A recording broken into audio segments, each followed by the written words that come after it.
Welcome to your July 30th edition of Off the Mat. We have a lot in store for you guys. We've been gone for 2 weeks, so get ready for a great show. It's coming at you right now.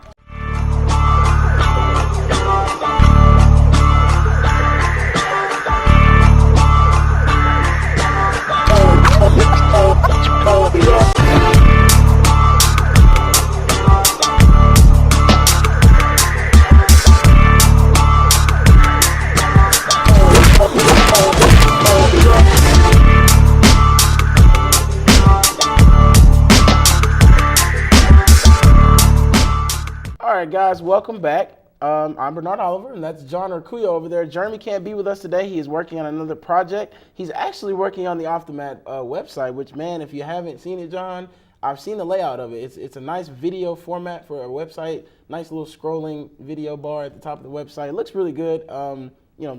Jeremy showed me little schematics, I guess you can call it. It looks really good. We've been working on that. Been working on getting some contacts and some other things going. That's why we've been gone for a couple weeks. Plus, hasn't really been a slow time in MMA. MMA doesn't really have a slow time. It's always fast-paced. There's always things going on. But this week, Fedor versus Henderson. Goodness, I'm so ready for this fight. Been waiting for it since they announced it. Since Fedor's last loss, I mean, it was kind of like, man, it's a bad way for him to go out. And for him to come back and fight a champion, maybe he'll take the belt. I feel like he'll take the belt, but we'll get to that later in the show. John, I didn't ask how you doing today, man. I'm doing great. It's good to be back. Had a nice little layoff. I'm also pretty pumped about the website. Finally, all of our millions of fans can get our picks and a little bit more easy access to our videos.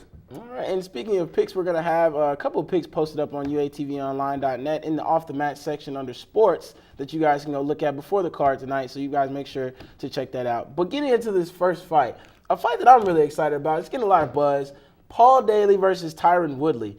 Now, John, I believe you said before the show you feel like Woodley's going to take it. He is undefeated, and Daley has lost his last two fights. I'm a huge Paul Simtex fan, man. I love Simtex Daley. He's one of the first fighters. I always tell people he's one of the first guys I saw fight when I first started watching MMA. I'm not going to let the fandom get in the way of my pick for this fight, but coming off of two losses, I just kind of feel like that he's going to pick it up. The Diaz loss was a bit of a surprise to him. He really didn't think that the fight should have been stopped. Some people thought it shouldn't have. Some people thought it should.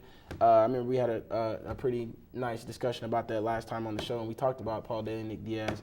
But kind of drop some eyes on why you think Tyron's going to win. Well, a lot of people, they look at an undefeated record and they assume, he must be worth something. But this is a guy who's worked for what he's gotten. He's a great athlete, and more so, I think that Daley is in decline. That's why this fight is going to go Woodley's way. Paul Daley hasn't been one of my favorite guys. Very, habitual trash talker. He's always had problems with Dana White. They've had their drama going back and forth. Now he's in Strikeforce, really looking at maybe one of his last chances to make a statement, to tell the world that he is a worthy fighter, that he should be in, mixed martial arts at the top level. But I don't know if he's got it here. He really is going to be fighting for his career almost, coming off of two big losses and made him look very bad in those two losses. Koscheck, very poor sportsmanship, landed him in Strikeforce, what he's, his situation now. And then, he losing his last fight to Nick Diaz, which, is no slouch. This is a guy who battled throughout the whole fight. But it just seems like he's lost a step, and I think Woodley's going to be able to take advantage. That's actually a very interesting angle. Him losing his step is kind of, it kind of seems like Jeremy always says that light switch is just kind of going off a little bit earlier than it used to. And he took a lot of damage from Nick Diaz, and he gave a lot of damage to Diaz, but you know how the Diaz brothers are, man. You can't really tell there's any damage going in that fight. So, I mean, like you said, decline, I don't want to say he's declining. I don't feel like he's declining. He's just hit a rough spot. Maybe needs to go train, get a little, reformat his game a little bit, find Paul Daley and where Paul Daley used to be, find the Simtex from, separate that from Paul Daley, bring that Simtex back into the name. He still has bone-crushing haymaker punches. And I just don't see him losing this fight to Tyron Woodley. Tyron Woodley's an up-and-coming guy. It's going to be a good fight. It's definitely going to be a good fight. That's one that you don't want to miss. And I mean that to the fullest. You don't want to miss Tyron Woodley versus Paul Daley, and that's just one. That's one of the first fights on the card. But moving on, before the break, we're going to go into Tim Kennedy and Robbie Lawler. And last time we talked about Robbie Lawler, we were really excited about the fight. He was fighting Jeremy and I always fight over this name, but I believe it's Jacare Souza. I always call him Jacare because I think it's cooler. But Ronaldo Jacare Souza got him in a rear naked choke. It was a very nasty submission. Souza looked really good in that fight. He's actually going to fight September 10th in Strikeforce 30. But going back to Lawler, I think Lawler's looking for a redeemer here against Tim Kennedy. Tim Kennedy coming out, I believe, Austin, Texas. Texas boy. Kennedy is another one of those guys that you might not necessarily hear a lot about. But, Lawler's definitely looking for a redeemer here, looking to get his name back on that short list of guys going to the UFC. I'm sure he wants to be on that list as soon as Strikeforce is done with. John, what's your take on the fight? Well, I like Lawler. I think he's a very unique fighter. Definitely has heart, and like you were saying, he's got to come back here and put a W in the column, make sure that he's not forgotten in the mix. He's unfortunately not the king, Jerry Lawler. No relation there. Maybe it would have helped him move forward a little bit quicker. But I think that he is one hell of a fighter, and this is going to be a good fight. I think people are sleeping on this, and I think it's going to be one of the better fights of the night. Definitely not going to the cards. Man, speaking of sleeping, I feel like people are sleeping on this fight card. Like, I don't think that people understand that the deepness of this card is pretty good. Especially, for a Strikeforce card, kind of going out of business with the UFC picking them up and that kind of thing. People aren't really speaking a lot about the undercard, or not really the undercard, the main card, under Fedor and Dan Henderson. They're not really speaking a lot of these fights. Even the women's welterweight championship bout isn't getting a lot of love. And I feel like people need to really pay attention to Strikeforce. You're an MMA fan, you really need to be paying the MMA, period. Bama, Shark Fights, anybody, any of those, Dream, you need to be paying to K1, all that stuff. When a fight card comes out, you really should pay attention to it because you never know what you're going to see from those new guys that you haven't heard of. You never know who's going to win that fight. You saw that in Tito versus Ryan Bader. I mean, you never know who's going to win. Absolutely. Well, and recently, the past couple UFC cards have been so amazing, so many big names, that I think this kind of trumps a little bit of, the Strikeforce card. That's the situation that we're having. It seems like Dana is finding a way to put good fighters that, maybe trying to build their name up. Not to mention, if you put Fedor and Henderson, finally Dana gets a fight to put Fedor in. And, that's, I think, the main reason why, fans are overlooking the rest of this great card is because you've got two legends of the sport, two titans, coming together and meeting. And, that can kind of trump all these other great fights, just not nearly the buzz that they deserve. Right. Good point, John. Well, we're going to take a break here, guys. When we come back, we're going to finish out the card, give you a couple of updates. We're going to keep the show short this week, We're doing about a 15-minute. We're going to call it the Off the Mat Update. Let's do that. I like that. It's a good name.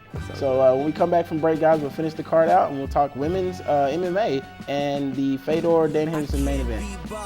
Welcome back to Off the Mat. This is our second half of our Off the Mat Update show. We're only doing a 15-minute show for you guys this week, and we're going to go right back into the card. Fedor versus Dan Henderson. Now, the next fight on the card is a women's MMA fight. It is Melores Coenen versus Miesha Tate. Now, if you don't watch a lot of women's MMA, which you should if you don't, Coenen is actually the welterweight women's champion at 135. I think she lost to Cyborg Santos recently, and at the higher weight class, and she dropped down, came to welterweight, and she's kind of been running the table.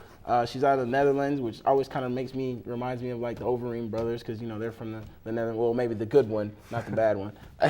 But Miesha Tate is another top women's MMA fighter out of Strikeforce. Really excited for this fight. Like I really don't feel. I feel like women's MMA doesn't get a lot of love, especially with Strikeforce going out of business sooner than in the next year or so. Dana White's always said UFC will never have a women's division, and I think that's that's a mistake, because you have a lot of fighters, a lot of women fighters that are coming out of Strikeforce who are caliber fighters, who are good fighters, who are going to put on a good show. I mean, you're supposed to have the return of Gina Carano sometime soon. We don't know when that's going to happen, but sometime that's supposed to happen. You have Melores Coenen, you have, of course, Christian Santos.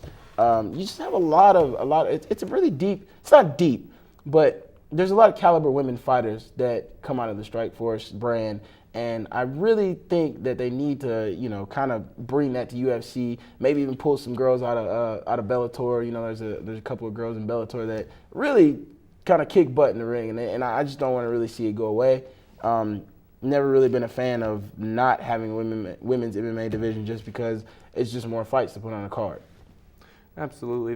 These women, are superior athletes, and they deserve to be, a spectacle. It's not any less of a quality fight or watching the talent or the athleticism that these women have.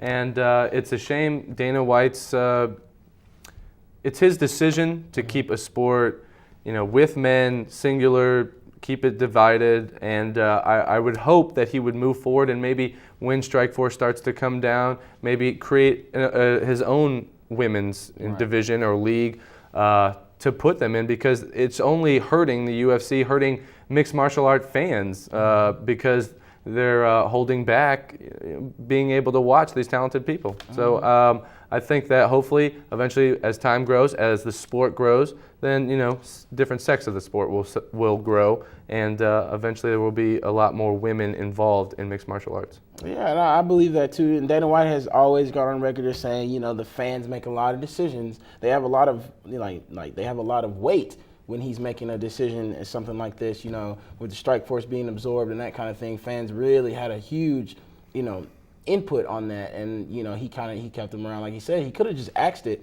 when they took over Strikeforce, and he didn't. A lot of fans didn't want to see that. There's a lot of fights. There's a lot of good fights that have happened since then. That would have been just tremendously bad for the sport if he would have axed it. So maybe he'll listen to the fans. Maybe there's a couple of groups out there signing petitions. Dana keep women's MMA. So maybe we'll see that. Who you got in the fight? You got Coenen or you got Tate? I got to go with the champ. Keeping the belt in Coenen. And to tell you the truth, I think that hopefully the sport will. It's a highlight. Right under the main event, and it should be a very exciting fight. I think it's going to kind of get the attention out there that women can do it too. Yeah, and I'm gonna go ahead and go with Coenen too. She's a very talented fighter. Tate is no slouch either, but Coenen has held on to that belt. I really feel like she's losing to Cyborg Santos is like losing to Tyson in his heyday. Everybody loses to Tyson in his heyday. Nobody's messing with him. So I feel like she lost that fight, and she's done nothing but show how much of a great athlete she is, how much she doesn't want to lose, holding on to that belt. Can't wait to see this fight tonight either. We're gonna move ahead. We're gonna go ahead and move ahead to the go ahead and move ahead. I don't even know where that came. That's like a double positive or something like that. I don't know. But anyway, Dan Henderson versus Fedor Emelianenko. Now this fight is the fight that everybody's been looking forward to. And once you heard it announced, it was like, man, you couldn't give Fedor a better opponent than that. That is what we want to see. That's who we want to see him fight. Now, Fedor coming into this fight is at 223. He weighed in at 223. Dan Hendo weighed in at 207. So now you get to see Fedor be the bigger guy in a fight instead of being that little guy that, kind of whoops the big guys or loses to Antonio Silva. Now you get to see Fedor be the bigger guy, and I really feel like it's going to come out and it's going to help him with that weight. Absolutely. Well, you're looking here at MMA fans' exact idea of two gladiators in the middle of the ring. Just take a look at them.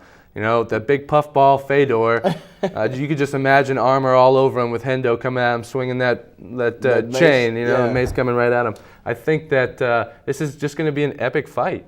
This is two warriors. They've had long, great careers, legends in the sport already. And you put two guys that really kind of match up well against each other. Fedor definitely, a little bit higher of an echelon in the fighting world. But Hendo, been around forever, has had countless fights, comebacks. It's just going to be entertaining. And this is exactly what MMA loves. What all the fans want to see is two guys, two warriors that have been through everything, done everything, won titles, the gold. They've had ups and downs, and now Fedor coming off of a loss. We don't get to see that much. Yes. Somebody is going to be, there's going to be a fire burning in that last emperor, and I think that this is going to be one for the books for sure. I definitely feel you on that. Well, guys, we're about to get out of here. You know what we're gonna do? We're gonna do lock 'em up, knock 'em out. For my lock 'em up, I am gonna take Mallory's Coenen. I really feel like she's gonna submit Tate. It's a championship fight. people want to see a great show, and these fighters want to put on these great shows like you were talking about earlier. They get those contracts, get those, show people that MMA is the next big thing. I feel like she's going to come out. She's going to give her a couple nice combos. She's going to tap her out. For who do you have for your lock 'em up? I lock him up. I got to go with The Last Emperor. I think he is, he's just unbelievable. And to be that big and have such a good ground game and grappling game, and I think that's that's how the fight's gonna turn out. It's gonna end up in a submission. Good. That's actually I was thinking of doing that for my knock him out, but I'm gonna take my boy Simtex Daily in my knock him out. I feel like he's gonna knock out Tyron Woodley. I don't feel like it's gonna go to the cards. One of them's gonna knock the other one out. I don't see any submissions. I see them coming out. I see them brawling.